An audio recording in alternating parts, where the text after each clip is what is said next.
it actually doesn't make any actual sense, does it? None of this makes any sense.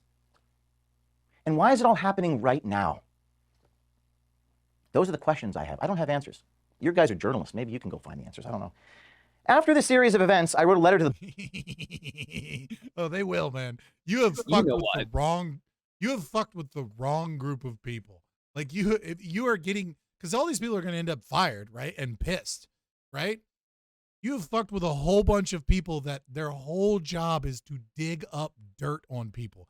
People that infiltrated Pfizer's like through dating apps for over a year to break a story. You think they will not fucking find your goddamn dirt? I'm just saying, dead men tell no tales.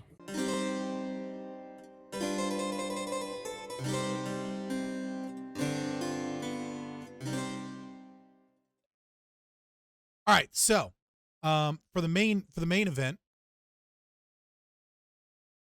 this is going to be wild. Actually, hold on. Before we get into that, he's going to be referencing this in his speech. I haven't seen it in his resignation speech. However, we have to look at a little bit of foundation. I'm sure he'll go over most of it, so I'm not like super concerned with like making a really strong foundation. But we know that the Pfizer story comes out, right? Just a little bit of a timeline. We know that the Pfizer story breaks, right? The undercover story with Pfizer. And then all of a sudden, James O'Keefe is just like kind of gone. And we're come back to Mordor, we will take you. Fuck Mordor. Mordor sounds like a fucking shithole place to live. Right? I know I like it warm. I don't like it lava. Besides that, I bet Orc tastes like shit. I bet Orc does taste bad. It's not like that new isekai I found. I'm just saying, all I'm saying is this, is that they were real excited to eat Orc, though.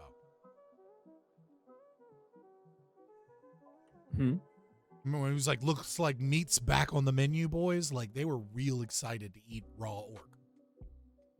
I mean, I think they were just hungry for flesh, period. If there'd been a deer next to them, they were like, deer's on the menu. I mean, they were right next to the woods when that happened, though. You know what I mean? Like, they very quickly and easily could have gone hunting for some deer meat, but they were like, looks like meat's back on the menu, boys. Like, they were real happy.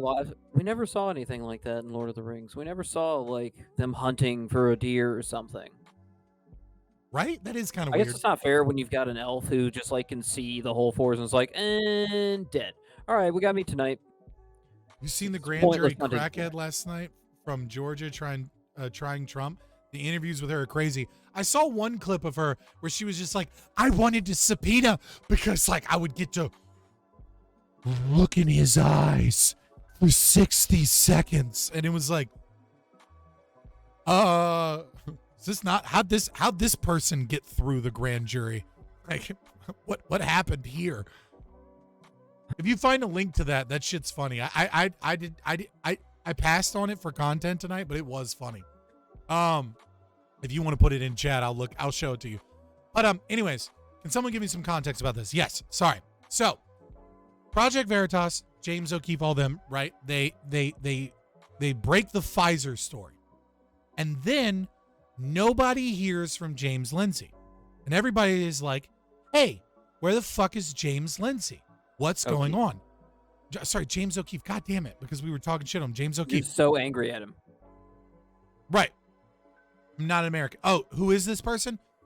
James O'Keefe got his start very controversially as a teenager doing an undercover video against Acorn, pretending to be a pimp and bringing in prostitutes. And the Acorn people were helping the prostitutes get welfare, even though they were obviously illegal prostitutes.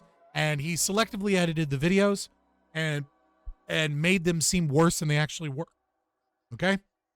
Since then, he has apologized for that and started and founded this organization, Project Veritas, that has done some of the greatest undercover investigative journalism that has ever occurred in American history. Period. People write lies and slander about him all the time, and he has what's known as a retracto wall because he has forced journalists to issue something like 300 plus retractions. and he gets put on the wall of shame, the retracto wall.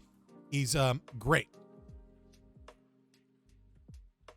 So I found the grand jury lady. there you go. Oh, okay. I mean, if you want to, the whole interview, not just a clip. It's 19 seconds. Oh, okay. Here you go. If you have trouble breathing through your nose, pay close attention to this video. Because this new invention from a personally want to hear from the former president. I wanted to hear from the former president, but honestly, I kind of wanted to subpoena the former president because I got to swear everybody in. And so I thought it'd be really cool to get 60 seconds with President Trump of me looking at him and being like, do you solemnly swear? And me getting to swear him in. I kind of just thought that would be an awesome moment.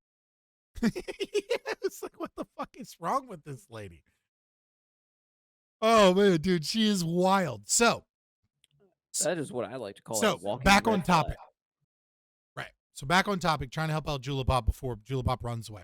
So what ends up happening then is reports come out that there's a coup being staged and that James Lindsay's been suspended. Project Veritas, right, is kicking him off. He is Project Veritas, basically. And they're saying, well, apparently there was some inappropriate comments and some uncomfortable people, and we're investigating. Don't you guys worry about it. And then in the same statement, they say anybody who knows, he's just taking a little vacation. They put out a tweet like the next day saying he's just taking a vacation. And then but in the statement, they said anybody who knows James O'Keefe knows that he would never take time off unless he was forced to. So then they admit that he's forced to. And then like a week and a half goes by and someone else tweets James O'Keefe hiking with them. And they're like, see, he's taking a much needed vacation. Everything's okay. And then He's alive. Then on the 20th, they come out with this statement saying that he's embezzled and stolen money and he's being kicked out of Project Veritas, claiming that he took $14,000 on a charter flight to meet someone to fix his boat under the guise of a meeting with a donor, $60,000 in losses by putting together dance events such as Project Veritas Experience, over $150,000 in black cars in the last 18 months. This was the one where my red flag started going off because they use black cars. You can see them in the event where he had a whole group of rented black cars, right, to confront this guy at the when they did the confrontation for the Pfizer research director, right? They show up in a bunch of black cars. And so it's like, okay, well, are these legitimate? Are you throwing in things that are legitimate expenses, like getting a fleet of black SUVs at a moment's notice to do something? I don't know. Sounds like that might be expensive if you're doing that all the time. Sorry, my stream paused. No, literally a black car, like a black SUV, right? Yeah. Right. I don't know. You know what I mean? I'm suspicious that some of this is legitimate and maybe they have some very decent claims. These are some pretty big accusations, but James O'Keefe responded in his resignation speech, and I've yet to see it. So let's see what he has to say about these things. Right? Because maybe he has some really good answers to or receipts. Drinking warm water before bed fixes tooth and these advertisements are so loud, but if I don't play the advertisements and I use my ad blocker, it crashes the site, which is hilarious that that Rumble has figured it out and YouTube can't, because ad blockers have no problem getting around YouTube's ads. But Rumble is oh, you want to use an ad blocker? Well, we're going to crash your fucking video player. Turn that shit off. This is a 45-minute speech. Holy shit. Wrong timeline, Scott. The O'Keefe video released before the... Oh, okay. I'm sorry. So they must have been within hours of each other. Because this is 2 days old, as is the release. Okay. My bad. See, I don't know. I haven't watched the speech yet. And when I tried to find reporting on it, I found zero reporting that mentions this speech, which is another weird fucking red flag to me. Regardless, I want to watch the speech. Nevertheless. So, let's get into it. I'm going to speed it up at, we'll do 1.25, and we'll make sure this shit is in 720 if it exists. No, it's only on 480 on the upload. That's fine. 480 is not too bad. Oh, damn it. Fucking, why did nobody tell me that? As the higher copy. Why did nobody tell me we weren't on the screen? That I left it on panel by accident. All right. Let's go. Am I sharing to you? Yes, I am. Okay. Thank you all for being here on a President's Day, but I think it's fitting that, you know, we're here on President's Day. I wrote these so I could get the words right, you know, but it's obviously from the heart, and I wanted to do this in person with you. I found a 1080p copy. Where? I'll put the link in chat. Yeah, okay. Because if I can put it in 720, like I'd prefer that. The stream is being downscaled to 720 either way, so there's no reason to overburden anything by putting it at 1080. All right. All right. Thank you all for being here on a President's that's much Day. cleaner. Oh, on Charlie Kirk's site. Okay. All right. So what did Charlie Kirk say? I'm just curious. Oh, for more exclusive interviews. It's fucking stock fucking description. It's okay. We have the same shit. I think it's No, I fitting mean, I that- try to put something interesting in. Yeah, we try and put something relevant to the video, but I just meant having a stock thing isn't that big of a deal. you know, we're here on President's Day. I wrote these so I could get the words right, you know, but it's obviously from the heart, and I wanted to do this in person with you all, not over a Zoom or Teams, and, you know, he's going to film it. And these are intended just for the family here at Project Veritas. You know, this is just for us. I recognize that when you send something out to 60 people, but I'm not going to do that today. So I just wanted to tell you the truth. So I'm going to read. Okay, so this is a leaked video? I thought this video was put out. Is that why it's not being mentioned? Somebody give me more of the deets, because I haven't seen the video mentioned anywhere. If this was a leaked video, James starts his own project and all the people working walk out to his business win, right? Yeah, I mean, this doesn't seem like too detrimental for him. I mean, unless this embezzlement shit goes hard. Okay, but the fact that it's a leaked video makes sense now as to why none of the articles were mentioning it that I was seeing about the situation. Like the Epic Times article doesn't even mention the video, which was really weird to me. Okay, but if it's a leaked video, I get it. They don't want to be like they don't want to be like not able to share it on YouTube or share it on Twitter because it's like hacked materials or some shit. All right, that makes sense. Read this, and I'm going to try my best to, you know, speak from the heart, but I did write these words, and I want to tell you what's going on. So here we go. It's going to take me about 15 minutes to do this. Journalism is reporting things powerful people want kept hidden for the wrong reasons, moral wrongs, bad behaviors. As journalists, we're the custodians of the public's conscience. And as we've gone deeper and deeper exposing and illuminating corruption, the lies hidden from public view, the line that separates good and evil becomes more clear. Not just in the institutions we investigate, but within one another. Throughout my 13 years doing this, our mission has evolved from simply being about exposing the truth with some hidden cameras to something more transcendental, giving people hope, right? That's what we do. And I'm going to stand here because I just feel like I'm filming a video for the audience. And as we ascended into that higher purpose, which I think we all understand that we have suffered through triumph and disaster along the way in a similar fashion to what I wrote about in my book. You know, the first chapter was called Suffering. So the line that separates good and evil passes not through the states, nor classes, nor political parties, but right through every single human heart. To quote Solzhenitsyn. Oh yeah, that's so that line in the sand becomes more clear the deeper we go in investigating these powerful institutions. So over the last few weeks, I have felt a lot of despair and seen a lot of evil, and felt overcome with various emotions over the last few weeks. You could say I've seen glimpses of. What? No, that's not. Silver Ogre, that's not commie. What he's saying is very conservative view, right? But one I think is fine, which is that what he's stating is that like it's it's the journalists that are supposed to like that are custodians of public conscience in the sense that it's their job to report evil. It's their job to expose things.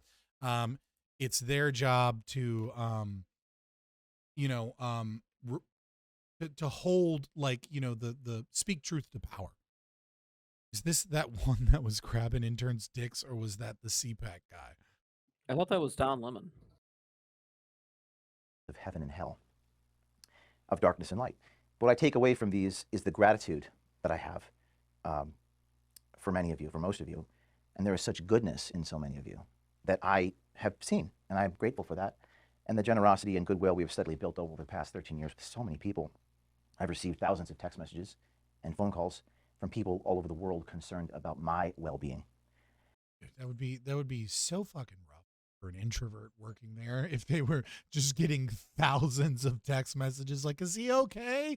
Like, oh my God. I know that that's like supposed to be like a loving, supporting thing, but if I was an introvert, even if I wasn't an introvert, if I was getting thousands of text messages, I would be like, yo, fuck this. Oh, fuck. But as I was going through this process, I reflected upon my appreciation for many of you. What makes us great is that we do this work because we actually believe in it, right? We actually believe in this. It shocks people that we do, and we have a passion for it, and we have principle. Like I know, we don't sell out. I think that's fair, at least most of us. We have a passion for doing the right thing in a visual way, no matter what. That's what binds us. I know many of you have. What do you mean truth to power in quotes with a question mark? Like, why is that? What, like, I feel like your commie red flags are a little too finely tuned. Like, to say that, like, journalists feel that they have a responsibility to, to report on powerful people that are lying or to investigative journalism, like, that's not like a commie ideal. Right? Like, they're overtuned. Like, you're seeing the commie shit where there isn't any. We have a passion for doing the right thing in a visual way, no matter what. That's what binds us. I know many of you have experienced this despair alongside of me in the last couple weeks. One of you just told me the other day that you'd go work at Walmart at the night shift so that you could do this during the day. That's what one of you said to me. I believe. Yeah, but have they worked Walmart at the night shift? Because I mean, like, I don't know that they really would. It's It's rough not great. job. It's a rough job. You, rather than sell out. In fact, I know this is true for many of you and many more out there who wish to be part of this. It's true. I remember back in the beginning, 13 years ago, when I had like no money, I would have to use bubblegum duct tape. I think you were around during that time. I keep looking at you because I've known you since Andrew Breitbart. And my grandmother's chinchilla, I literally had to place a Project Veritas sticker on a piece of cardboard that I ripped off from my dad's cardboard and stick it to a microphone at Radio Shack because I had no money to buy a flag mic. And this was after experiencing a meteoric high of the acorn story. I was up and I was down, and I was broke again, and I was arrested, and then crashed down to a meteoric low, back in the carriage house, resorting once again to bubblegum and duct tape to achieve the NPR investigation that took us yet again to a meteoric high. I was so broke that I had to scribble my name and phone numbers on pieces of paper because I had no business cards. And so the saga continues. Back then, there were no employees and no budget. But I felt the same sensation this week. I feel the sensation right now. As Steve Jobs once wrote about being fired from Apple, the company he founded, quote, "The heaviness of being successful was replaced by the lightness of being a beginner again. Less sure about everything. It freed me to enter one of the most creative periods of my life." So back then I trudged on. From the back of a stretch limo in DC, two guys, I was on federal probation so I couldn't be there, but two of my volunteers, dressed like Muslim Brotherhood fundamentalists armed with hidden cameras. Project Veritas was born again in 2011 for a second time. A couple of donors eventually became 100,000 donors present day, 13 years later. After almost a decade and a half of 85-hour work weeks, sometimes traveling 300 days a year, I am on the road, packing multiple meetings in a day, and plenty of blood, sweat, and tears, the likes of which I could never have possibly fathomed. The external threats and pressure inflicted against myself and some of us has been unimaginable. I'm going to summarize them. handcuffed by the FBI on 2 separate occasions, 12 years apart, having my phones confiscated and private information leaked to the New York Times, being placed on effective house arrest for 3 years between May of 2010 and May of 2013, being sued dozens of times, being served 2 separate criminal grand jury subpoenas in New Hampshire in the last 10 years, getting pursued in a high-speed chase by a New Jersey education union official on Interstate 80 in Passaic, deposed many times, suffered through mediation with insurance companies where they had all of our emails. They had everything. But they evidently didn't have anything on me. Getting my It's a fucking wild story. The shit James O'Keefe has been through, right? Like it is certainly the tales of a persecuted great man. But I don't know, maybe he's stealing a bunch of money. We'll see. We'll see. I want to see the receipts. Fucking really though, New Hampshire? Right? my home raided by the FBI, having my loved ones put in handcuffs in the hallway, and having our office destroyed by a hurricane, literally a hurricane, which forced us into a temporary workplace before rebuilding and stirred up disgruntled employees, including grievances about me, which I will get to in a minute. The list goes on. Even so, as a former board member told me 10 years ago, Project Veritas will never be stopped from the outside. It will only be because we stopped ourselves, right? I'll get to that too in a minute. Well, I mean, it's illegal if he took money for personal expenses that he didn't put as personal expenses, because I'm pretty sure Project Veritas is a 501c4. Right? So it's like legally, if he really did do that, like they have to fire him. You know what I mean? Like they don't even have a choice. But I need to see the receipts. Like just a claim from a board that ousted the founder is like obviously not enough.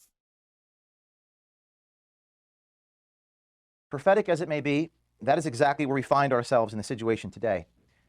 A situation where I've been stripped of my authority as CEO and removed from the board of directors. I bet you didn't know that. I'll get to that in a minute. Contrary to what public statements may say. And by the way, I have copies for this. I will not give.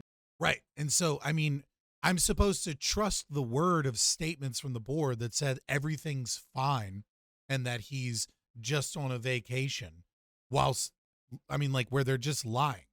Right. So the only thing I have is the word of liars. Now, that doesn't mean it's not true. Obviously, all I'm saying is the only evidence I have so far is the word of liars. And this is a case where they can literally bring receipts. Right. So, yeah, exactly. So I would love to see them. Give them to you yet. I will give them to you after I'm done. And there are board minute meetings, which you'll all get a copy of, that read as follows. Quote, James O'Keefe indefinitely suspended as CEO without compensation, February 10th. Yes. Quote, indefinite suspension of James O'Keefe from the board, dated February 10th, 5 days before the statement, saying that I'm still the CEO.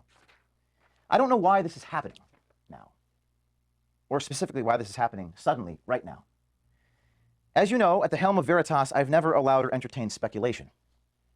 I only report the facts. I think you know this. You're involved in hiring. But don't you know that so many people want to go beyond the facts?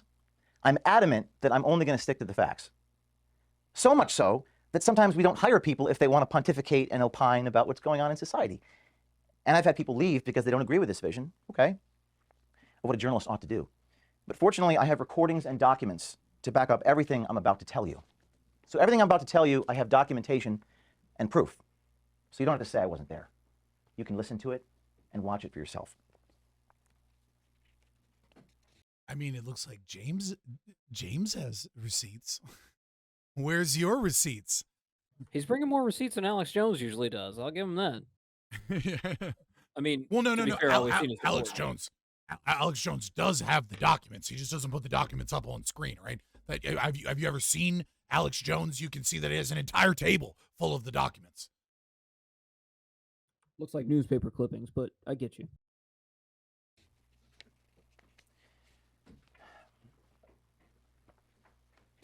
So, I'm about a quarter of the way through here. Bear with me. For the last 13 years, I've been the same person I've always. What's that? So much for 15 minutes. Yeah. I mean, we have the video, so we know that it's not 15 minutes. But yeah, fair enough. Bear with me. Do you think there's somebody there that's like that is like that person that goes to church that is just like, how long is this going to drag on?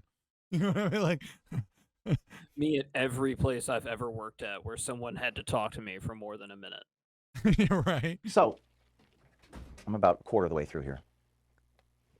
Bear with me. For the last 13 years, I've been the same person I've always been, probably better than I used to be. These are adjectives some people used. Tough, hard-charging, driven, creative, exacting. I have extremely high standards and somewhat disorganized. I don't ask you how your Thanksgiving was, okay? Or the names of your siblings, although a good leader probably should. I don't do that. I ask a lot of you, but I don't ever ask you to do anything I haven't myself done and continue to do. I haven't always been the most compassionate leader, and that is admittedly a fault of mine, something I need to work on. But I remember when I was back in the carriage house in the beginning, there was a journalist in the beginning, and he pointed this out to me. He said, you need to be more compassionate. Ask me about my life. And it hurt him that I wasn't more compassionate towards him. Personally, I told him it was difficult for me to change myself. But this experience stayed with me, and I always have known this about myself. I've tried to do a better. Oof. This he sounds hurt giving this speech. Like he sounds like this isn't just the speech of someone that's like, whatever, fuck you guys. Like, this is someone that legitimately feels betrayed or guilty. One or the other. Yeah, we're only a quarter of the way in. It's mostly just him talking about who he is. Yeah. Really has a chance to go either way. Yeah. But this experience stayed with me, and I always have known this about myself. I've tried to do a better job of that, but the truth is I've been very hurried, very busy, pressed for time every day, trying to pack in so much in a day. I think you all know this in meetings. I'm busy because I'm trying to get so much done in an hour, all the while moving at the speed of light to raise as much money, to hire more people, to take care of you guys in a fundamental way, although I may not be good at communicating the reasons why I am that way. I'm doing as much as I humanly possibly can so I could build this place out and do more. And that's what we did every year, each year since 2010. Growing every year, sometimes doubling our revenue, doubling our impact. I have a chart here, which again, I'm going to hand to you, the chart of the growth every year. I have never slowed down. I recognize that perhaps I should, but number one, there's a trade-off to slowing down. And number two, I need the right leaders around me in order to do that. So along the way, there has been much turnover, replacing people with better people. This was painful to me and to many of you who witnessed it. But that has always been happening since day one. There was turnover 10 years ago when I had to fire a friend from college. Let's just maybe hold off on that until the end. So I'll make sure that everyone has a copy of this. And I don't intend to publish this. This is for you guys internally. Someone did not give a fuck. Someone was like, no, they're fucking over my boy. Maybe someone with bad intentions got on the board and is blackmailing enough of the other board members. I mean, it's hard to know, but I really want to see the receipts from the people that are accusing him, because how did Project Veritas make so much money? Is it donated? Yeah, I mean, most of it's donations. For a while there, Project Veritas was unable to put anything on YouTube or anywhere really. And I remember like a lot of people would go to their website. So, I mean, there's ad revenue from their own website as well as donations, as well as, what are they called? Angel investors, right? Like there are definitely angel investors that help them, launch new projects and things like that. Sounds like he didn't file his paperwork correctly and they used the opportunity to out him to cut costs. Who knows? I mean, it's really just speculation. I mean, they're accusing him of stealing a bunch of money for personal use, but they've yet to publish, as far as I can tell, unless someone has found it somewhere else, they've yet to publish any of those receipts. The only thing they have published has had lies in it. So I don't, you know what I mean? Like, so all I have right now is your word that you're being honest, coupled with the fact that I have documented proof that you're not being honest with this leaked video. And everyone kind of knew you were full of shit when you were like, oh, he's just on vacation right now. Get the fuck out of here. 10 years ago, I had to fire a friend from Rutgers. That hurt me. It took me months to get over this. I never discussed this. I felt for him, but it was the conflict that ate at me, but I had to do it. See, leadership has a price, and results often come at a human cost. Maybe fewer in this world, present day, are willing to pay that price. Many people want the fruits of leadership. What's that? I don't know that human cost line. I'm starting to see where Silver Ogre's coming from. No, he's just saying sometimes you have to fire people when they're not good at their job, and that hurts people. I know. day are willing to pay that price. Many people want the fruits of leadership, such as its power, results, Twitter followings, secondary effects. But the price of the responsibilities, burdens, trials, hardships, difficult decisions, or just sheer suffering, I don't think people want that. And all through the years, things fundamentally continued on an upward trajectory for this place, albeit Dude, he's fucking right, though. You know what I mean? Like, everybody wants to be the fucking CEO. Everyone wants to be like, you know, women are not represented in the CEOs. You know, they're not in enough Fortune 500 companies. They're not in enough of the, you know, the C-suite. And it's like, yeah, you do realize that the average CEO works like 80 plus hours a week, right? Like, women don't want that. It's a small category of people that want that is disproportionately male, that is willing to sacrifice literally everything in their lives for that. Sacrifice family, sacrifice Thanksgivings, sacrifice, you know, personal time. They don't watch TV because they're too busy working. You know, and so there is a cost that comes with having that much power and being over that many people. Being at the top of the pyramid's not necessarily fun for everybody. want that. And all through the years, things fundamentally continued on an upward trajectory for this place, albeit turnover. And I'm a hard guy to work for sometimes. We file our annual tax return. A public tax return is required by the IRS. And my compensation is set by an independent board of directors via a compensation committee. 4 times a year, our chief financial officer has submitted company financials to the board. That's every quarter. And our board approves it in quarterly meetings. All 3 members of the C3 were present, and we have subjected both the C3 and the C4 to audits from outside independent accounting agencies each and every year. That happens. That has always been happening. Nothing about how I've conducted myself over the past 13 years has really fundamentally changed until now. So what has changed in the last 3 weeks? What has changed? The only thing that has changed is that we broke the biggest story in our organization's history.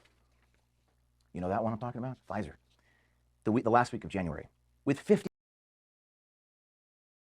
There's a secret. Oh, it's the closed captioning. Oh, I was so weird. Sorry. Yeah, that's true though. I mean, that really is kind of, I mean, like, I don't know if something else has changed, but that it is suspicious timing. It does lead one towards conspiratorial kind of thinking, you know? It's like, oh, well, what changed? Oh, we broke the Pfizer story. You know, those people that support like everyone. You know what I mean? Like, let me see if I can just find this for you, because I feel like this puts it in a fun little frame, right?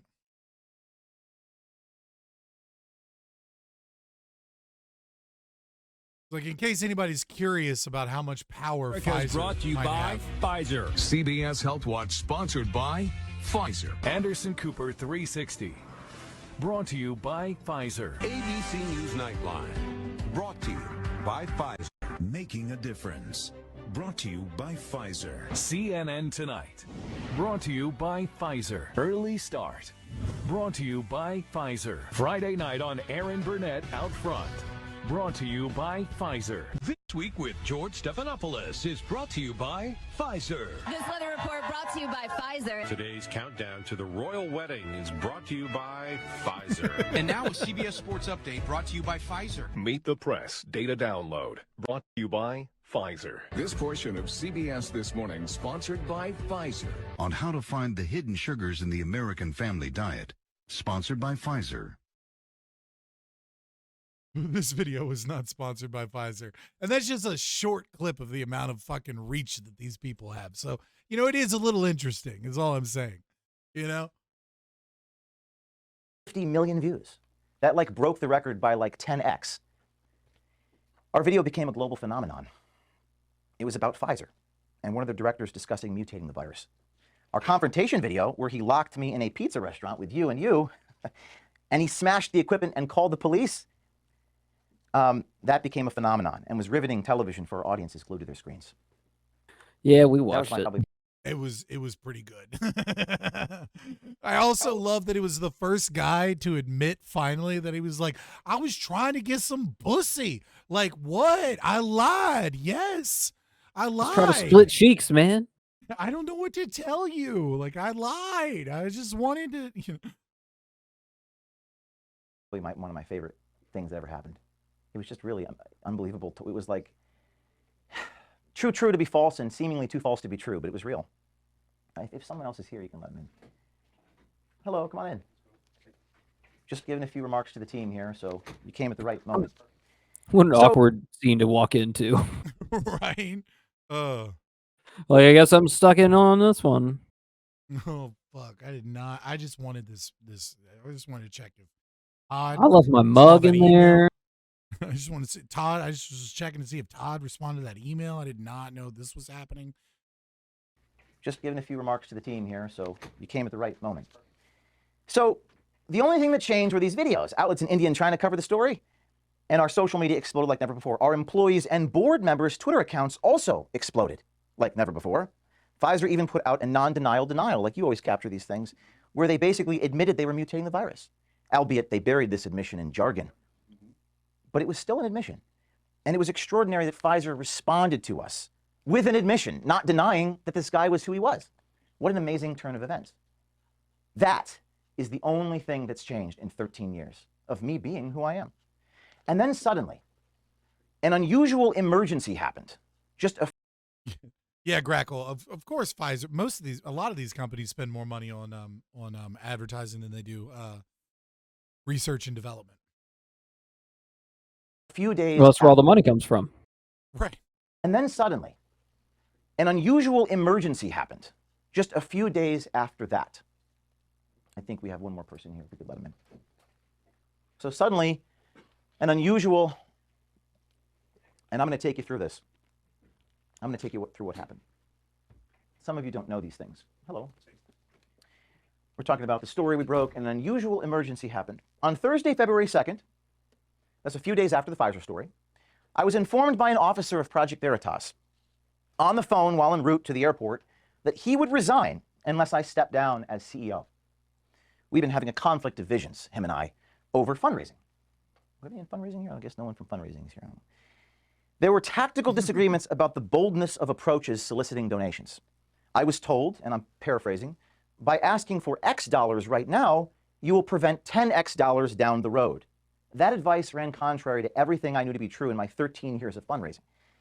But that conflict was even more fundamental and essentially boiled down to this. And my vision, I'm going to paraphrase Howard Rourke, the architect, quote, I'm going to paraphrase Howard Rourke, the architect.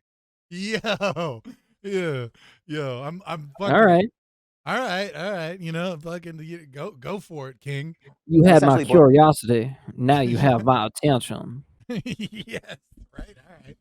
Oh, what a perfect line for that. Though a small, agile, hungry company will push research to compete if it weren't for regulatory capture. Down to this, and my vision, I'm going to paraphrase Howard Rourke, the architect, quote, I don't build in order to have donors. I have donors in order to build. That's what I believed, and I felt like we had a conflict of visions. We don't measure our success only in terms of how much money we bring in. We measure our success in terms of our impact. Remember Acorn? I don't think I raised a single dollar off that. I had a stack of media coverage to the ceiling. We measure our success in terms of what we produce, not just in terms of our wallets. That was a pretty fundamental conflict, I felt. The day prior, I had informed him in front of his colleagues that if he wasn't willing to follow my lead, he'd be shown the door. I tried to deal with it privately, but I was unsuccessful, and the disagreement boiled over publicly in a staff meeting. The next day, this individual refused to resign, so I fired him. Later that same... Okay, all right. You told him. I mean, you said, like, dude, we have a conflict of vision. I'm the CEO. I'm the founder. I am fucking Project Veritas. Here's the door, bitch. He said fuck around and other dude found out. Right? Well, maybe not. Fucking seems like James O'Keefe might have been the one that fucked around and found out. Well, I'm just saying he got fired first. Yeah. Same day, that's Thursday, February 2nd, a few days after the 50 million viewed Pfizer videos, I was informed by a different officer of Project Veritas that he would go to the board in a few hours from that moment and have an emergency vote to restructure this company. Receiving an agenda in my email while I was sitting on an airplane tarmac with the doors closing, the meeting was scheduled for the moment that my plane landed in Nashville. It became clear to me in that moment.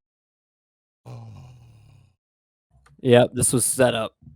Oh, that is dirty. That is the chief tactic for getting rid of someone without them being able to defend themselves in a situation like this. Like, that is the go-to. Yeah, that is that. Okay, like, Oh, sorry, didn't you get the memo? you got the memo. We sent it out hours ahead of time, even though we knew that your plane would be landing when it started. I would be removed from my position at Project Veritas by the time I landed at my destination. I bet you didn't know that. I have a copy of the emergency meeting here for you guys to take a look at. It's in writing. You could read it. You don't have to be there. You can read the minutes. They're official board minutes. They're written by a lawyer. My first question on the phone to this guy. Silver Ogre, Project Veritas has bled fucking accounts. Like a lot. I know I unsubscribed from their YouTube channel as well as their Twitter. And James O'Keefe has now passed Project Veritas in Twitter follows, which was not true before. Most people were following Project Veritas. A lot of people have unfollowed and unsubscribed and cut their donations and then moved over to following him. They pulled a Papa John on him. I mean, yeah. I mean, we know Papa John kind of did something sort of wrong. My understanding, that's irrelevant to this story right now. I'm pretty sure I know what happened, but I don't want to go down that tangent because then I'm gonna fuck it up and get in trouble. Also, don't quote him. Exactly. Papa John learned that the hard way. Moving on. You're not one of those. Never mind. My colleague, as I was staring at this agenda when the stewardess was asking me to get off the phone, was, quote, "What are we going to tell our supporters if I'm removed from my position?" I think that's the first question. I had 100 questions, but that was the first one. My colleague, who is an officer of Project Veritas, responded by saying, "Our supporters wouldn't have to find out." Sounds like something you would get in the Claire McCaskill campaign. Yo, did you hear the audible? Ooh, someone was in there like, oh no, they fucking did, not to my boy. Oh God. My colleague, who is an officer of Project Veritas, responded by saying, "Our supporters wouldn't have to find out." Sounds like something you would get in the Claire McCaskill campaign. It sounds like something you'd. So Rothbardi, what we have so far is we have statements from Project Veritas, right? And the statements originally said that he was just taking some time off while he was on investigation. That is being proved to at least some degree, at least he's got receipts and documents saying that that's a lie, that he had already been removed as CEO. He's describing the hostile takeover that occurred. And then after this video, they put out a statement saying that he had stolen money or they had used money for personal expenses. But they didn't attach any receipts or anything to that, simply the claim. So it's like, as of right now, I can't help but be on James O'Keefe's side because all we have currently is the word of people he has proven to be liars making a claim, but that doesn't necessarily mean that their claim is false. It only means that I have no evidence of their claim, other than their honor or their word, of which they don't have to me. And then I'm watching this. This is from 2 days ago, that on President's Day, which also was when the statement came out shortly after from the board. It sounds like something you would expose. I was so shocked by this, and again, the stewardess was asking me to get off the phone. I guess you could say that I was in a state of complete shock. How would our supporters not be informed of such an enormous thing?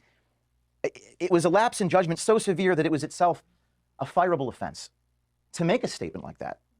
It was a lapse in judgment so severe, it was impossible to hide my removal from my position at Veritas to anybody.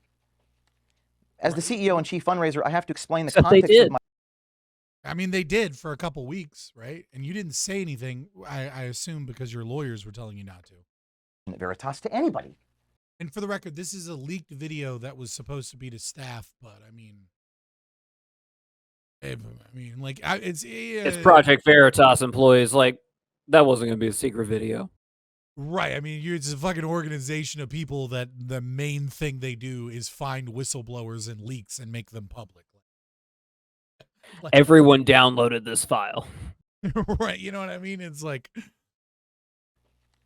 As the CEO and chief fundraiser, I have to explain the context of my role to thousands of people, 300 days a year on the road, while soliciting them for funds so that I can pay you. And I knew many of our supporters and donors would not like that change. if I was removed from the chief decision maker at the organization I founded. I share who we are, our vision, our structure, our strategy with everybody. In fact, hiding something so fundamental from people is something that we stand against in principle, particularly with the amount of scrutiny that we're under. The doors closed, the plane took off, but somehow, over the next few hours, I was able to convince the board to push this emergency meeting to that Monday, February the 6th. Okay. Oh, okay. All right. All right. Very next day, and this is where things gets really bizarre. So, motion to revise the reporting structure of Project Veritas with a suggested new structure being proposed and voted on for immediate implementation. Termination of employee. Fasten your seatbelts. The very next day, on Friday, this is now Friday, February 3rd, a board member reached out to one of our journalists. Hang on, go back. What? Did you see the dissolution of PVAs and like, are they trying to dissolve the company too? Well, I think that might be things they're voting on, so that might have been something suggested. If this is adopted, the PVA board of directors would need to authorize the employees of Project Veritas to unwind and dissolve the entity. So that's something that they were considering. Yeah, interesting. On Friday, this is now Friday, February 3rd, a board member reached out to one of our journalists. What is Project Veritas without James O'Keefe? I don't see how this would work. What is in Project Veritas without 70% of its employees? What is the solution? Restructure, oversight, free hugs? What would this look like? I get a raise. You? Well, that's a start, but what about James O'Keefe? Hopefully he falls in line. He's destroying his own organization. How? Your profits were on an upward trajectory. Right. The year before it was 12 million from 20 million. The year before that it was 8.9 million. Yes. And stated, quote, "You get a raise if there is a restructure without James O'Keefe at Project Veritas." I have a copy of the text message, and I'll give it to all of you. I redacted the name of the journalist. The board member I mean, fucking shouldn't have. Fuck that guy. Deleted the message, but not before our journalist took screenshots. Fucking obviously, these are Project Veritas people. This is what they do. Like, obviously, he fucking screen captured that shit. Vice wanted to become huge and get copious amounts of money, and Gavin would be in the way. Oh yeah. Oh yeah. Yeah. Good job, journalist. On Sunday, February 5th, now that's Sunday, 2 days after the Friday, a board member requested my presence at his home. He informed me, quote, "You had nothing to do, James, with this Pfizer story," unquote. Perplexed by this, I took out my... What? This is... All right, so this is getting spy novel type shit now. I'm fucking in. iPad and showed him a video of myself confronting the Pfizer executive, which had 11 million views on YouTube. He responded, quote, "But that was after the undercover video had already been done," unquote. I pointed out that the brave journalist, and many of you know who this person is, I'm not going to name anyone, who recorded the interaction was someone that I had to sit down over a year prior, remember, over dinner, for hours, talking off the proverbial ledge, insisting he take the long, arduous road to get the story about Pfizer, and indeed he did. This dude was working on this story for a year? Oh, shit. No wonder he started going crazy. This guy was working on this story for over a year, and he's like, no, dude, like I sat down with him. I was directly involved with him. I'm in the fucking viral video confronting him. How the fuck am I not part of this? Oh, man, can you imagine trying to infiltrate trying to infiltrate Pfizer for over a year? That Danny Polishchuk video is really holding true for this one. Right? I had to do a lot of gay stuff. But I mean, that's work, man. It's like you just see a video and you think like, oh, you don't realize how much work goes into that. Browning gun safe in the office? Hell yeah. The board member responding to me saying that said he did not know that and admitted that another board member was persuading him to the contrary. In the meeting, we're fast forwarding to Monday, 2 weeks ago. On the 6th, I offered an apology letter to the board for my tone of voice in the office at the leadership meeting the week before, that I intended to also share that apology for my tone of voice with our staff. But the board refused to accept my apology, nor believe that it was sincere. They also did not support my sending it to the staff. I imagine many of you didn't even know that I drafted an apology. Then I was subject to a 6.5-hour listing of grievances, which included taking black cars to meetings. I don't know the significance of the color of the vehicle. And taking a few charter jets over the years to pack multiple PV meetings in a day. One of those jets, I think we had a meeting in New York, Wisconsin, and California in the same day, and it raised $2 million. But the revenue part was omitted. All right, so now we're getting into some of the accusations, right, where they said that there was $150,000 spent on black cars. Yeah. That's a lot of money. But I want to see the receipts, and I want to see like where that went. Like, but I mean, if you're doing 300 meetings a fucking year, or you're traveling 300 days out of the year, that's gonna get fucking expensive. I mean, you ever rented a car? Just one car? Like Now take that up to a luxury sedan with, increased options on it. And also take that up to multiple vehicles that you need, right? Because, and the reason you're using those SUVs is for that.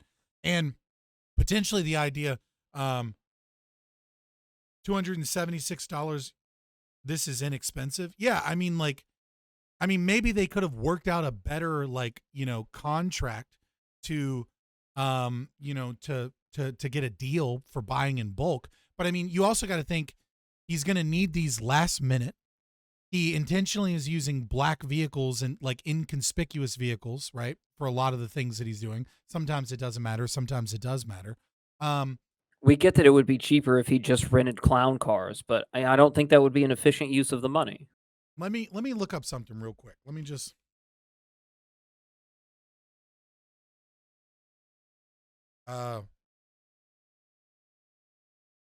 Wouldn't or couldn't, Alesto? If I go to Enterprise right now, I'm doing it off screen in case it accidentally shows my location off my IP address or something because I can't use a VPN. Standard SUV, just a standard SUV. Or here we go, pickup truck. Where is it at? Standard SUV. God damn it, motherfucker! Why does it keep switching? Or is it the black car service, nationwide chauffeured services? Right? Yeah, maybe, but if I'm just looking at just renting a car, or actually, let me just Google average price.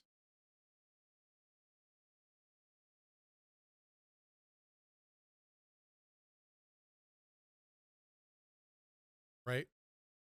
So if I rent an SUV, right, and it's not an ad, be up to $100 a day for one vehicle. Now, last minute vehicles and you need multiple vehicles, it doesn't sound that crazy. Like, yeah, maybe they could have done a better job. But even then, 150,000 isn't an exact amount either, which is even more suspicious. 150 was for private jets. Which does add up. If we look at it, the claim. Oh no, yeah. No, it's a total. Yeah, I was thinking the 8,300 a month that Casimir kept saying. Yeah, the claim is over $150,000 in black cars in the last 18 months. So, Casimir, it's not the last year. They said last 18 months. It makes you think it's $150K for the year, but it's 18 months. So, 150, 1, 2, 3, divided by 18 is 8,300. You had already done the math. All right, whatever. Yeah. So 83, and then you divide that by 30. So 277 or $278 a month. You'd done it right. I'm sorry. I thought you'd said year earlier. But yeah, so I mean that's not that crazy if you're traveling 300 days out of the year. You know what I mean? Like you don't need to divide that by 8. You know what I mean? Like I don't know. It doesn't seem that outlandish. Each year he brought in over 15 million US dollars in donations. Yeah, it was 20 last year and 12 the year before. Yeah. You know what I mean? Like, I don't know. It seems fishy that you're like putting in numbers being like, isn't this ridiculous? Yeah, it sounds ridiculous to the normal person because 150K just sounds like a lot of money. But if you're getting vehicles that need to be inconspicuous at a moment's notice, You need multiple vehicles, and they need to be able to carry camera equipment and crews. That just doesn't sound outlandish to me, right? Like most people, when they rent a car, they think like, oh, it's like $40 a day, but that's because they rent whatever car is available and they rent it ahead of time for their vacation, not a moment's notice, not multiple cars, not a car that has to be able to carry crew and camera equipment. Especially if the black cars is like a service being chauffeured, that's even more. But I don't think that that's what they were doing. But I don't know. Let's continue. We're getting into the nitty gritty. Meetings in a day. One of those jets, I think we had a meeting in New York, Wisconsin, and California in the same day, and it raised $2 million. Is this the flight they're part was omitted? Fixing the boat. Yeah, I don't. Yeah, that seems like one instance, but again, no receipts. Day and it raised $2 million, but the revenue part was omitted. There was also some truly bizarre grievances, including my failure to record audio in one encounter at a bar in upstate New York, and an allegation that I stole a pregnant woman's sandwich in federal court. What? My sandwich? Does your sandwich have a moist maker in the middle dipped in gravy? Did your sandwich have a little, did you miss the note on the sandwich? Like, what the fuck is this? I can't see the board getting rid of his ability to get income and attention for stupid reasons. I mean, they could if they were super mad or if they were bought off. I don't know. Like, I just want to see the receipts. You know, I want the other side, and the other side didn't provide receipts. They just talked shit. I mean, I'll reread their claims.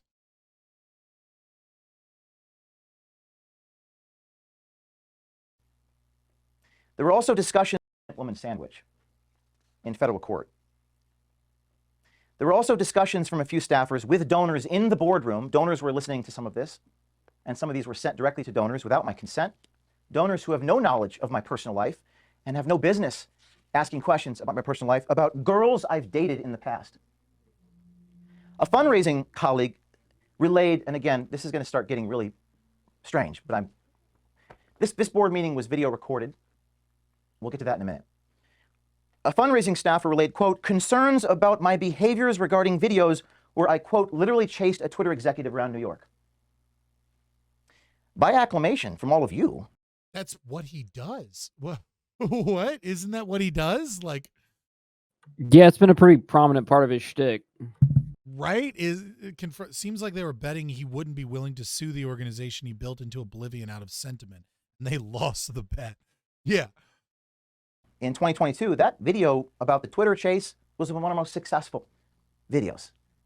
But yet, your colleagues in a boardroom were expressing concerns about it. Every board member previously communicated their love of that video, but none pushed back in that moment when the staffer criticized it. Why? The attacks were so severe against me personally in that boardroom, and again, this is all video recorded, and I suggest that you ask for that. I will not provide that to you. The attacks were so severe that one board member asked, quote, is there anything James O'Keefe is good at? The founder of Project Veritas. Is there anything you're good at? What? Well, if he was the one who hired you, I would say hiring is not his strong suit. Right? Is there anything James O'Keefe is good at? That's what your board member said. Oh, and by the way, this meeting was video recorded. I'm going to keep saying that. You may want to ask existing board members if they want to share that entire video with you. I suggest you request. I'm just saying, he keeps saying it's video recorded, and I feel like it's like a wink, wink, nudge, nudge. Go ahead and release this for me because my lawyer has told me that I can't, but I know what you guys do best. Like, but it also makes them look bad if they don't release it. Yeah, I mean, now that everyone knows it's out there, and it's like, I can't do it, but all of you employees should be asking to see what happened in the board meeting. Yeah. Robert Barnes had a good analysis of this. Project Board will be sued by investors, donors, planned events, employees. They will end up without a cent. However, they likely count on a payroll after destroying Project Veritas. Yeah. Get a nice payout. This is at best, though, this is probably just a delay of game for what James O'Keefe is doing. Mm-hmm. I mean, just based on, all the donors fucking leaving, it seems clear that everyone's willing to follow him, not just the name Project Veritas. Yeah, and also when James O'Keefe starts a YouTube channel under a new company name, I don't feel like it's going to take him real long for the algorithm to pick him up. Something tells me he'll have 100,000 subscribers like overnight. One of the fastest growing YouTube channels of 2023. You know what I mean? Like, come on. Yeah. The entire 7-hour or so video to see for yourself what actually happened. You don't have to have been there. You simply need to watch the video and hear all of the testimony. After the 6 hours, I was asked what I had to say for myself. I was given about 10 seconds to respond, and then I was dismissed. What? Oh, that's wild. You have 10 seconds to respond to all of these accusations? Or did he, not true. I mean, or did he just tell everybody like this is a kangaroo court, go fuck yourself, and then they were like, all right, well, we're done. Like, is that what happened? You know what I mean? Like, then, and I'm reading from board minutes drafted by lawyers who are taking a record of what the board members said and did, a vote was called to strip me of all of my authority and decision-making at this organization for half a year. That's 180 days.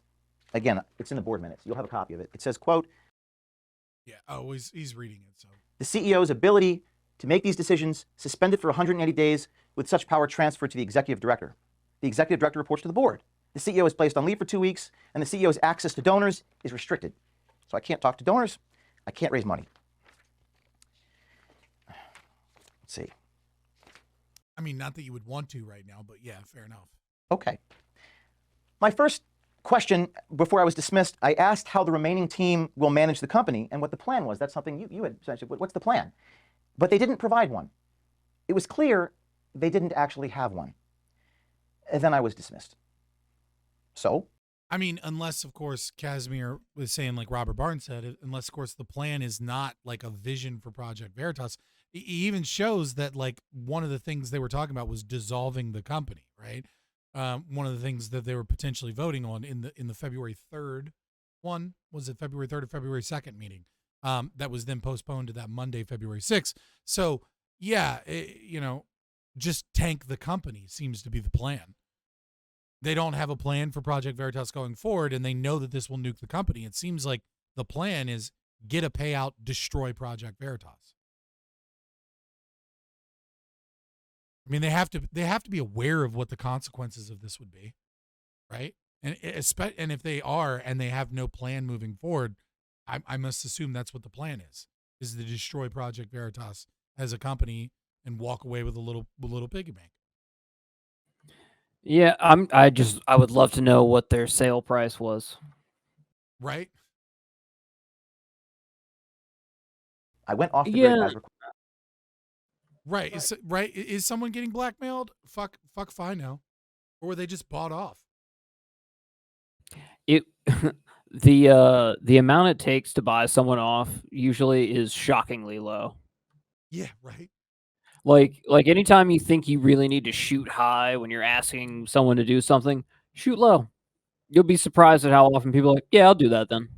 Yeah, I've seen corporate espionage and things like that where people are like millionaires and they're like 20 grand. And it's like, a fucking millionaire took 20 grand to like risk federal prison and all kinds of crazy shit. Like, that's all it took to buy you, dog?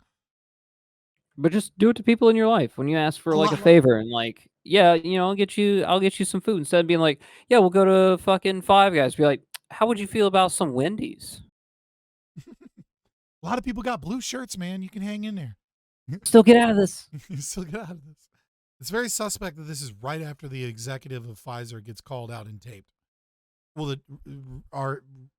the director of research or something. Yeah. But yes. Have one. And then I was dismissed. So I went off the grid as requested. Went hiking with Kennedy in the mountains.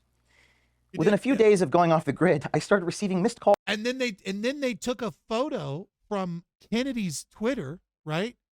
And was like, see, he's on vacation, everything's fine, after they've already removed him from CEO and saying that that hasn't happened. And you want me to believe your fucking account of things with no receipts attached? No. Go fuck yourself. Hiking with Kennedy in the mountains. Within a few days of going off the grid, I started receiving missed calls and texts from the same board members and officers who demanded I be gone. They informed the staff that they're waiting to hear from me. I found that odd. There was a corporate resolution demanding that I be gone for 2 weeks. I was a little worried about violating the corporate resolution, wouldn't you? This was while I was commanded by a motion of a board to be literally gone on paid leave for 2 weeks. And then an officer at Project Veritas took a screenshot of my read receipts of text messages and distributed them to you, saying, quote, "You owe your team a response, please allow communication." This was during the time. This is, okay, that's a whole nother level of dirty. So first they schedule a meeting knowing he won't be there to fire him. Then he convinces some of the people to get the meeting moved so that he can be there. They give him 10 seconds, reportedly, to respond to hours of interrogation full of bullshit. And then they demand that he be gone for 2 weeks, and then screen capture the red receipts saying you demand people an explanation as to where you've gone to promulgate from people knowing that they've ordered you to be gone. Yo. Yeah, this is 100% staged. Yeah, this is like, I should sue you so you no longer have a home because you owe me your home for tanking this company. When I was required by the board to be gone. Then, it's going to get stranger. Then, and again, I'm going to get... It's not strange. It's just corporate fucking espionage and takeover to destroy your company so that they can walk away with a paycheck. But I mean, if it gets crazier, I'll give you that. Then, it's going to get stranger. Then, and again, I'm going to give you copies of all this. Then, on February 10th, you guys don't know what I'm about to tell you, another board meeting occurred. Again, I'm gone. With the meeting's minutes reflecting that they had indefinitely suspended me from the board. By this time, they had stripped me of all of my authority as CEO. During the time I was on leave, they kicked me off the board. So I can't be a CEO if I have no authority. I can't make any decisions. I'm not allowed to access any donor names. I wasn't even sure what my job was or if I even had a job. Right now, I actually don't. I'm not sure what my job here is. In the board minutes, it says that I no longer have a paycheck and I'm indefinitely suspended from this organization. 5 days later, after that, on February 15th, a statement was put out by this organization. Then how are you there? How are you there? Right? It's kind of funny because it's like no one's gonna call security on you. You know what I mean? Like, so you're recording your resignation speech, but like, did they also take his red stapler? Right? Like that's. But that's my stapler. Yeah, that's to be expected from all of the previous actions. To be fair, I mean, like obviously that was gonna happen. I bet they already took his parking spot away too. Put a new plaque up. Right? Days later, after that, on February 15th, a statement was put out by this organization, by this organization's executive director, saying, quote, "James has not been removed from Project Veritas." 5 days after they removed me from Project Veritas. Yeah, so I'm supposed to believe the word of these people that won't put receipts out. No. I'm sorry, no. You just go fuck yourself.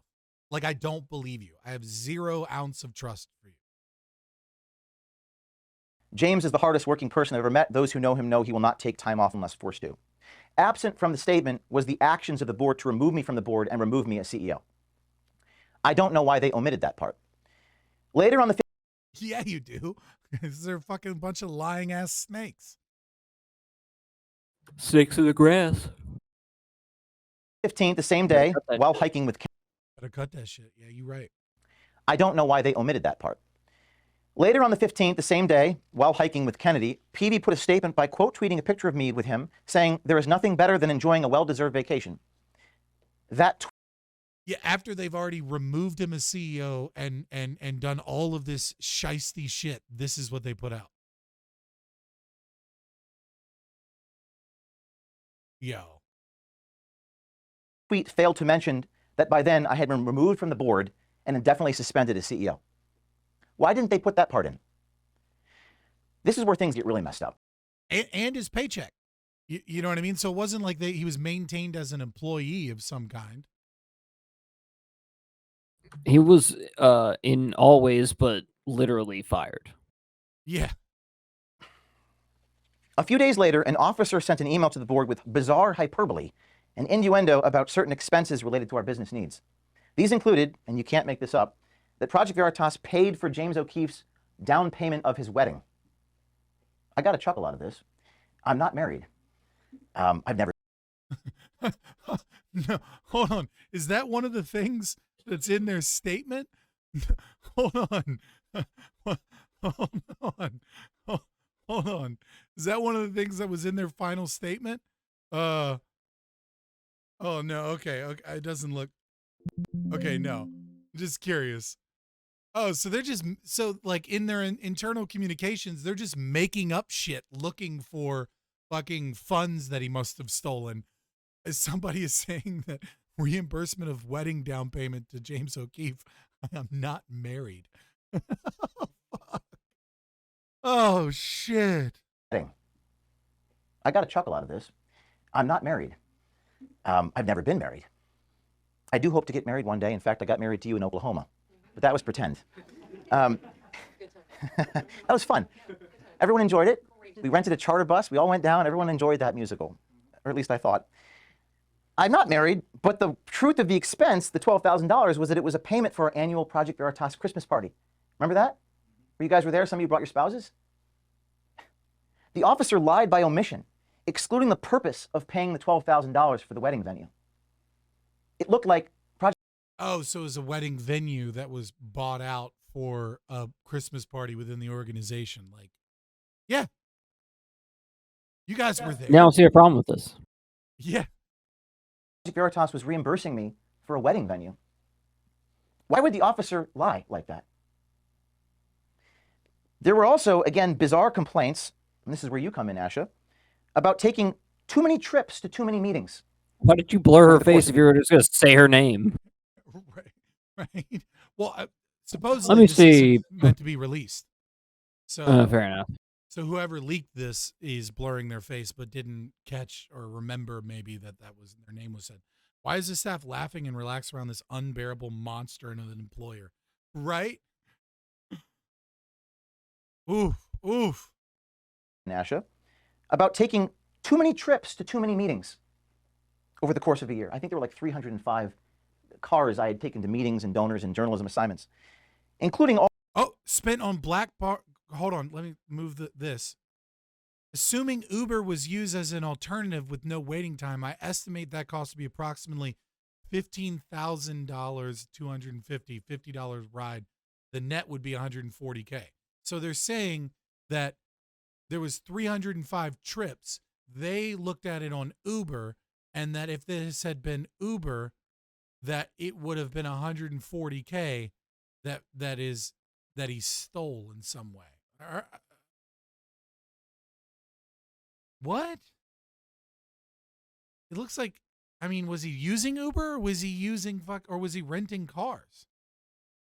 Well, he was renting cars, but they said, but he could have just Ubered to all these meetings instead, and that would have been instead $50 a trip. And they estimate, and then there's like, oh, 50 times 305 is 15,000, so he wasted 140K. Okay. He can't use Uber. He's blacklisted. Probably. They meant Lyft. Yeah. Hold on. Well, let me see if I can find. I bet that is the thing.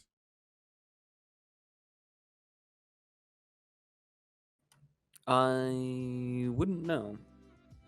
I haven't used Uber in a long time. I think the last time I used Uber was like a New Year's Eve when we went out and got drunk and then just Ubered back to the house. It's way better than driving out there. I can't find anything saying he's banned from Uber, but I saw him banned from Twitter, banned from this, banned from that, banned from this.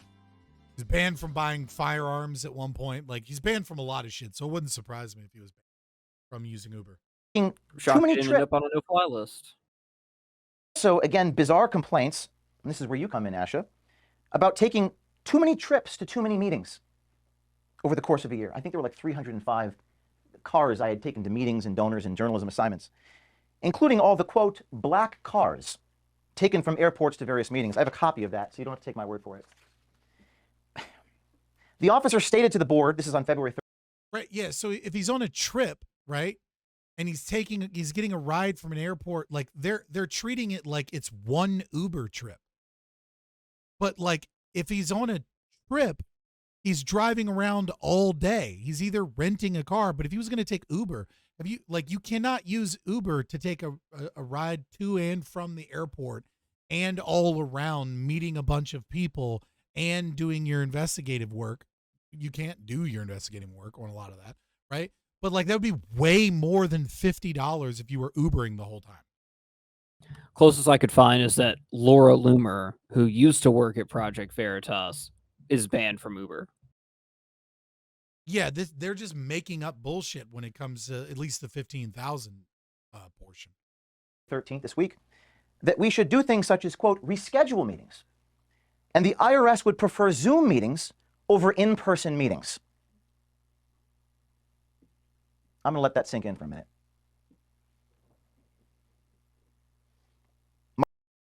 Why do you give a shit what the IRS would prefer?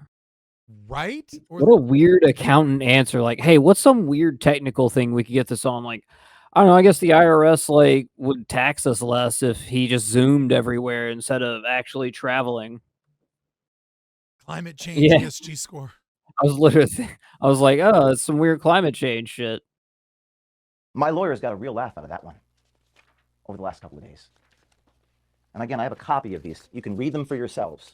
The wedding, there's a line item here. It omits the purpose of the expense. It was for a project. You were there. You were dressed in your amazing Christmas clothes. I remember it was beautiful. It was like a Christmas PJ blazer thing you had on. That was that one. You were there. Yeah. It wasn't a wedding.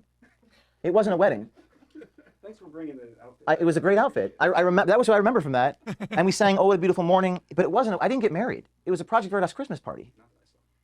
Our Christmas party this year cost about twice as much. That one was about $12,000. God damn, you throwing some serious fucking Christmas parties. Like I'd go. I want to see the spread. Right? I want to see. Yeah, I was about to say, like for that much, that's got to be a really good fucking catering. Crab cakes. Don't mind if I do. Right. Okay. And I have the line item here that's sent to the board about the black cars. Too many car trips. And by the way, Zoom meetings over in-person meetings is not how you raise money and not how you conduct. Right? Like, I mean, he's right, right? Like, I mean, like, if you want to raise money, you have to go in person. Like, that's just how that works. Yeah, no, it's very rare someone's going to give you $1 million over Zoom. Yeah, no, it's like you go, you meet them in person, you shake their hand, you show them a sign of respect, you talk with them about what they're doing, you have a presentation in person. People that are giving that large, people that are giving large amounts of money, they want to feel respected, and Zoom certainly doesn't do that. But they also want to get a feel for the person, and Zoom doesn't do that. And by the way, Zoom meetings over in-person meetings is not how you raise money, and not how you conduct your journalism. It's hard to get the content over a screen. Ask our journalist if that works to produce a story. In fact, I would maybe ask you guys to ask these guys how you're supposed to do your jobs without taking, quote, black cars around. I don't know how I can do my job here if I can't transport myself around the United States. It actually doesn't make any actual sense, does it? None of this makes any sense. And why is it all happening right now? Those are the questions I have. I don't have answers. You guys are journalists. Maybe you can go find the answers. I don't know. After this series of events, I wrote a letter to the... Oh, they will, man. You have fucked with the wrong... You have fucked with the wrong group of people. Like, if you are getting... Because all these people are going to end up fired, right? And pissed, right? You have fucked with a whole bunch of people that their whole job is to dig up dirt on people. People that infiltrated Pfizer's like fucking like through dating apps for over a year to break a story. You think they will not fucking find your goddamn dirt? I'm just saying, dead men tell no tales. No, actually, no, you're not saying that because that might actually be a little close to TOS. All right. Like, I mean, I'm not endorsing anything. I'm just, right. Pfizer has a lot of money. All right. Fair. I'm just saying, make it a little bit more clearer than the innuendo you were giving. Answers. Your guys are journalists. Maybe you can go find the answers. I don't know. After this series of events, I wrote a letter to the board on February 16th with the proposal. Many of you have not seen this, but this is what I sent to them, which I guess they haven't shared this with you, but I'm going to share it with you now. With a proposal that the board members resign by the end of this past week. We're now past that point, or I'll be forced to walk away. And this is what I wrote.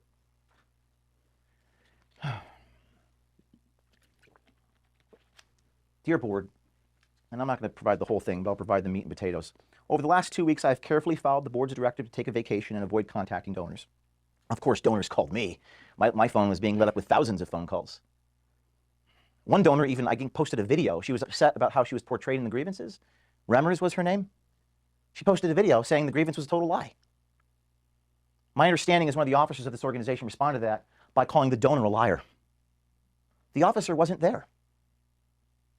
Jesus Christ. Like, they're just trying to tank the fucking company for their payout. Yeah, the longer this video goes, the more obvious that is. And weirdly, that feels like why we didn't hear anyone talk about this video. Mm-hmm. Why would the officer call? I think the moral of the story that I'm getting so far is don't fuck with Pfizer or we will ruin you. That's what I'm hearing. I don't know if anybody else is hearing that. That's what I'm hearing. Yeah, that's what I was trying to imply with my last comment that you didn't like. Well, I mean, it's not that I minded the comments so much if we were on Rumble, but it was just like, hey, let me not get the stream taken down. Can we get a little more clarification? Liar. The officer wasn't there. Why would the officer call the woman with the sole authority on the matter who was there? Why would he call her a liar? I don't know the answer to that question. Your actions over the same period to undermine Veritas and its future, including airing confidential employment matters publicly, has broken trust. I cannot, in good conscience, return to such a mismanaged organization. I have not responded privately or publicly because there is no rational, appropriate response for the emotional circus that has been created by your actions. I expect the board to resign by the end of the week. Project Veritas, including any employees who choose to stay, will go on under my leadership with newly appointed professional board members and officers prepared to exercise their duty of care and duty of loyalty to the organization. That's what a board does. They exercise duty of loyalty and duty of care. What they shouldn't do is try to destroy an organization. That's not what a board member does.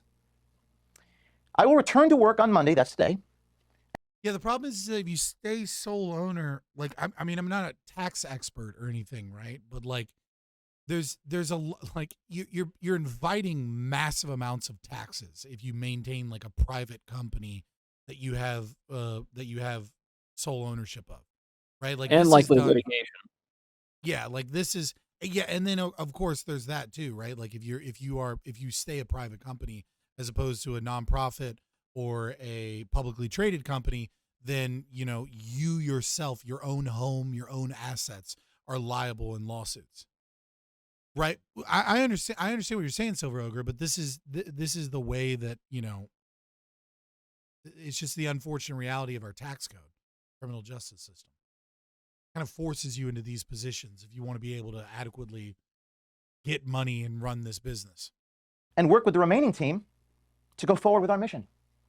Short of this action, I cannot, in good faith, return to the employment of an organization with leaders who are attacking me personally, making false and unsupported claims of improper management of resources about weddings and black cars, improperly airing employment issues related to me and others at Project Veritas.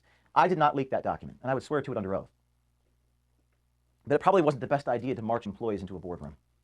That's never happened in any boardroom in the history of boardrooms.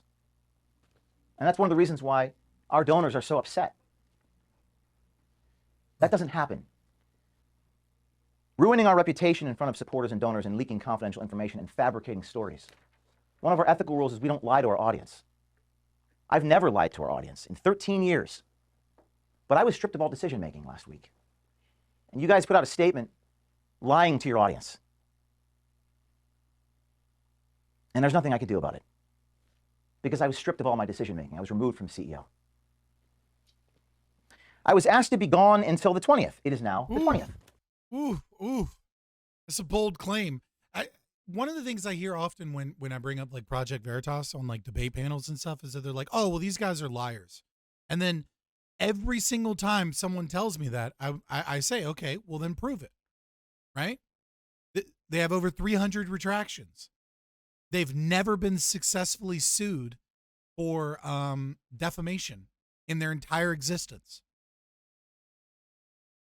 They did 2 payouts early on. But why didn't he go to court? Why didn't these people want discovery? Right? This organization has far more credibility than any major news organization.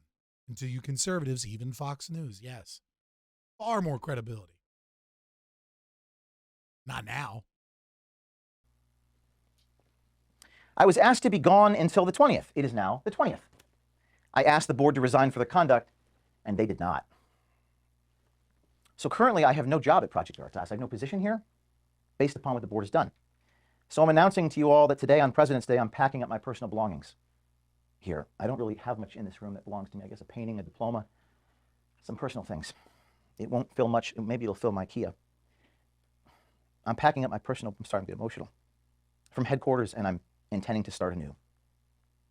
I don't have the answers to why they've been doing this, or why board members were going directly to employees to collect grievances on the week of our biggest story ever, or why our board members were going to employees directly to discuss removing me from this organization, even saying I'll give you a raise if James is removed. That might be illegal. I don't know.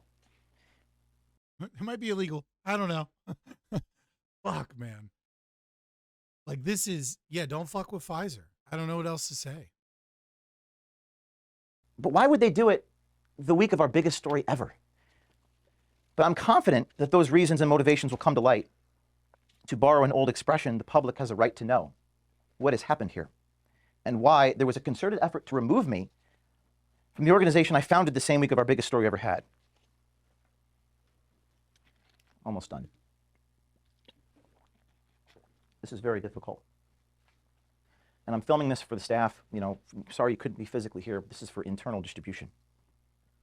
My dear team, I do love... The public has a right to know, followed by, I'm filming this for staff for internal distribution to a group of people who all specialize in leaking shit because the public has a right to know. I mean, like, that part is a little bit funny. It's a little tongue in cheek as much as it's fucked. And this entire situation, I mean, he brought a lot of receipts. Here, this is for internal distribution. My dear team, I do love many of you. First story from his next news company will be former Project Veritas board members hired by Pfizer. Maybe. Probably just get a payout. That would be funny, though. Mm-hmm. My dear team, I do love many of you. I never said those words, but I'll say it now. I want to go back to the beginning of what I said and express how important so many of you are to me. How I still believe we have a long and bright future together somehow, some way, and to share my profound appreciation for many of you. When I left the office, and this is where I'm going to get emotional, so please forgive me. When I left the office on February 6th after being stripped of all my authority, I saw my father and gave him a hug, realizing just how honest and real the man he is. Both my parents are as genuine and down to earth as a son could ever have. It's true you never really know someone until you go through hell with them. You see, back in the carriage house, 13 years ago, the feds would come to my home. Yeah, mainstream media. O'Keefe does not like some of his employees. You see, back in the carriage house, 13 years ago, the feds would come to my home to make sure that I was inside my house, administering random drug tests and rifling through my expenses to make sure I wasn't lying about the strawberry ice cream I bought at 7-Eleven. I didn't have any money, but they went through my debit card statements and tried to get me to sign things to prove I wasn't lying. There were federal agents showing up at my parents' house. There were no donors. There were no supporters. And I was not trending on Twitter. My father went through this hell with me and stood up to those bullies on the front lawn and told them to stop harassing our family. And at that point, that's all I had, was him. I was otherwise completely alone. I will never forget that. Now the good news, we're no longer alone. We have millions of Americans who also know who I am. In fact, sorry. In fact, you have, and we all have watched. We'd say we're all crying, boss? Yeah. It's all right, we're all crying, boss. Fuck, man. What an awful guy to work for. Can't you just see this terrible cohesion in the workplace? Right? Because that was the first kind of like thing they were hinting at, was that there was like issues with his employees and his like relationships with those people. They were trying to Ellen DeGeneres him. They were like, oh, maybe there's a Me Too there somewhere. Who knows? We can't say, wink, wink. Oh, man, fuck these assholes. In fact, sorry. In fact, you have, and we all have watched their overwhelming support. They see the truth. They know who I am. I also know many of you know who I am, and you know what's right, right? You know, you're people of principle here, people in this room, and this now may be your moment of truth. One of you called me from a closet the day of the 7th after I was suspended, the day after I was let go, and you were crying. I never heard that tone before. I told you it was going to be okay. You were afraid of what was happening here. You said, this is really hard to take. I can't take this anymore. I told you that I struggled alongside you, although I wasn't physically there. I told you that I loved you. A number of us told each other that we loved one another. It was the first time I've shared that sentiment with a colleague. It was a very real moment, a very beautiful moment, a touching moment where we were bound together. Many of us were really bound together in that moment, and I was grateful for that. I recognize just how honest and real many of you are in your souls, that you are amazing people. I will not abide by this mysticism. Sorry, I had to break up the tension there a little bit. This weak man quotes Howard Rourke and yet has the nerve to cry in front of his employees. Disgusting. Oh, man, this is fucked, man. In your souls, that you are amazing people. We have some really amazing people here, with men with brass balls and women with the courage of a lion. And it really, what I drew from this experience is the gratitude that I have, you know, for so many of you. And as I was going through this horrible pain, where I lost 8 pounds and couldn't sleep for 5 days, I was actually overcome with this amazing gratitude. True story. I was really feeling it, and I'm grateful for that, because I've experienced something I never have, because I saw the goodness in many of you that I didn't.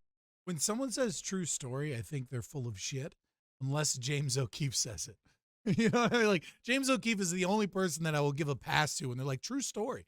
I'm like, yeah, sure it is, boss. No hyperbole there. But I'm like, no, I believe you. I believe you, man. Experienced something I never have, because I saw the goodness in many of you that I did not previously see. So I amend the statement that I made in the beginning of this. The statement I made before was, Veritas will never be defeated from the outside. It will only be defeated from the inside. That's actually not true. No, the only way to defeat us is if they take our spirit. And from the looks of things, many of us remain completely undefeated and unbroken. So our mission continues on. I'm not done. The mission will perhaps take on a new name, and it may be no longer called Veritas, Project Veritas. I'll meet a bunch of people around me, and I'll make sure you know how to find me. And I'll quote when you invited me to New York City and did that little stand-up, how fitting that from Shakespeare, quote, "And this story shall the good man teach his son. We few, we happy few, we band of brothers and sisters." So with that, I'm going to collect my things. I'm going to load them into my car. and I hope to see some of you soon. That's it.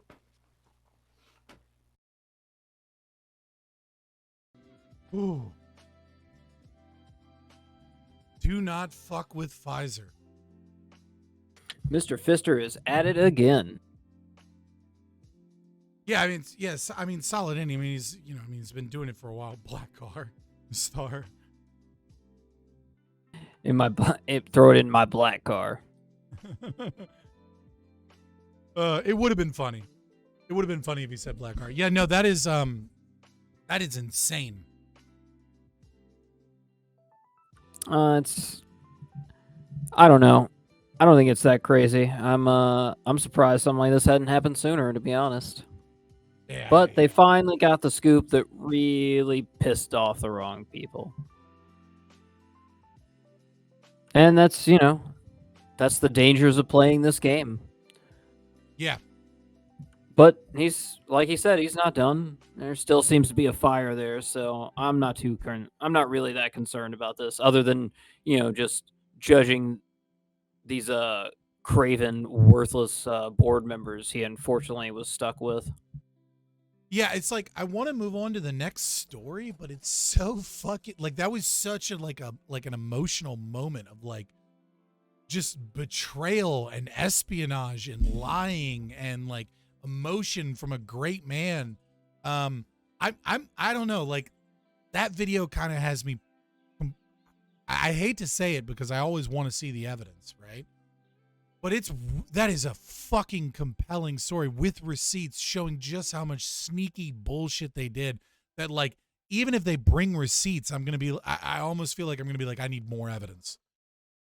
Yeah, the ball is in the board's court, and it doesn't look like they've got a good arm.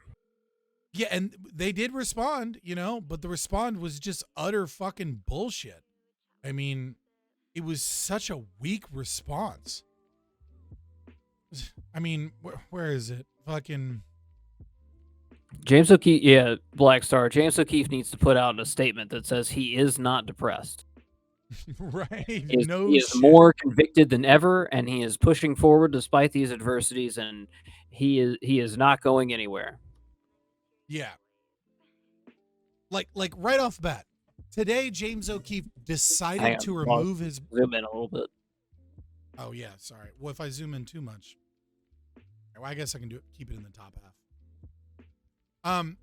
Today, James O'Keefe decided to remove his belongings from Project Veritas headquarters. The board and management made numerous attempts in the last 4 days to have a conversation with James, but he ignored our outreach and decided to instead leak private information to others, either by doing so himself or by proxy. You mean 14 days where you told him he had to be gone? You put him on a leave of absence, unpaid, for 2 weeks. Or no, that was the paid absence at that point, wasn't it? It was paid, and then eventually, but before that day, they removed him in that same 14 days. Yeah, there we go. And fired him, basically. Sorry, that was a long video. That was a lot that happened. Yeah, as today is President's Day, our office was closed. We had a board meeting scheduled for tomorrow where James was invited. And there was also a board meeting on Friday, February 10th, where James was invited, but did not attend. Yeah, he didn't attend that meeting because you would have had cause to fire him for violating what you forced him to do. To discuss the financial malfeasance that was discovered, which requires us to act in order to remain in compliance within the law. What? The wedding that didn't occur? The malfeasance of, you know what I mean? But you have some stuff, you have some additional things they have here. There were two. Could he have used a proxy? I don't know. There were two subjects that the board wished to come to terms with James on: the company's long-term sustainability based on staff retention and morale. Yeah, the people crying that he was leaving, and the company's financial health, which has been a serious concern for several months now. Do you have any evidence of that? Their evidence is that they were going to have a meeting about financials. Right. Although Project Veritas leadership has not concluded looking into the full scale of financial issues over the years. Now we're at years. A preliminary review at this time indicates that James has spent an excessive amount of donor funds in the last 3 years on personal luxuries. More is still being uncovered during the ongoing review at this time. Contrary to many reports from today, James was suspended indefinitely pending the resolution of a fulsome investigation and clarity, which will need to be provided by a third-party investigative audit report, something they do yearly already. So it's going back years, but I guess those other ones weren't good enough. They must have been using James O'Keefe's brother or something. Right, so they're claiming this, the $14,000 on a charter flight to meet someone to fix his boat under the guise of a meeting with a donor. No receipts. $60,000 in losses by putting together dance events such as Project Veritas Experience. No receipts. The Cars one, we've already kind of looked at, is like a red flag in and of itself. Thousands of dollars spent on DJ and other equipment for personal use. At that wedding, probably. Right? And then hundreds of other acts of personal allurement. Oh, okay. Just they'll remain unnamed. Board wants to work things out with James and has tried every route possible to remedy the issues at hand and begin to take the legally required corrective actions. I see. James also left us no choice but to suspend him in the last few weeks when he unilaterally fired the CFO, who can only be fired with the board approval. This part might be true. This is a violation of our nonprofit's bylaws. James went as far as to say that a board member had approved this firing to others, but it was later discovered this was not the case. Oh, this was the guy he fired for wanting to do bigger donation requests or something like that. That's the guy who was talking about our visions didn't align. And I was like, well, you can go because you don't align with me, the CEO. And like, right. And according to him, he said that according to James O'Keefe, he said that he was going to resign. Either you resign or I resign. And they said, well, I'm not fucking resigning, so you're going to be fired. That member did not approve the firing. Board approved James' suspension so it would have time to properly investigate these internal infractions. Board has a legal obligation to comply with laws, yada, yada, yada. James claims that the board did not allow him to send an apology letter to the staff, which is not true. Board never told James he was not to speak with staff members, nor that he could not apologize to them. I mean, for 2 weeks he was, pretty much. Right. More than anything, the board cares only about the donors of this organization. The ones you were calling liars and you wouldn't let James talk to? Okay. Who decide to donate their hard-earned money to us because they believe in the mission. Yada, yada, yada. Donors are great. Even with all this public fallout, the board still wants to speak with James. We did not fire him, nor do we want him to resign. You cut his paycheck. You took away all of his titles. And authority. Yeah, well, once the company's destroyed, Classic, I think that's what it will be. Project Veritas will continue to be transparent with the public as more information can be released over time. The fight for truth will never stop. Okay. Do you think the Koch brothers are trying to buy Project Veritas? Could that actually be what's going on? Who fucking knows, man? Who fucking knows? Thank you for watching. If you made it all the way through this video, then you've got to like, share, and subscribe. Over 70% of you watching aren't subscribed, and it really helps. We're live on Twitch every Monday through Thursday starting at 7 p.m. Eastern. And follow us on Twitter for more spicy libertarian takes. Finally, we all know that YouTube is a temporary place for dissidents. One day we'll upset the wrong journalists and be gone. Poof. But it doesn't have to be that way if you make sure to follow us on Rumble. Every video on YouTube is also posted to Rumble, and sometimes we exclusively stream there. Thank you for your time. All links are in the description below.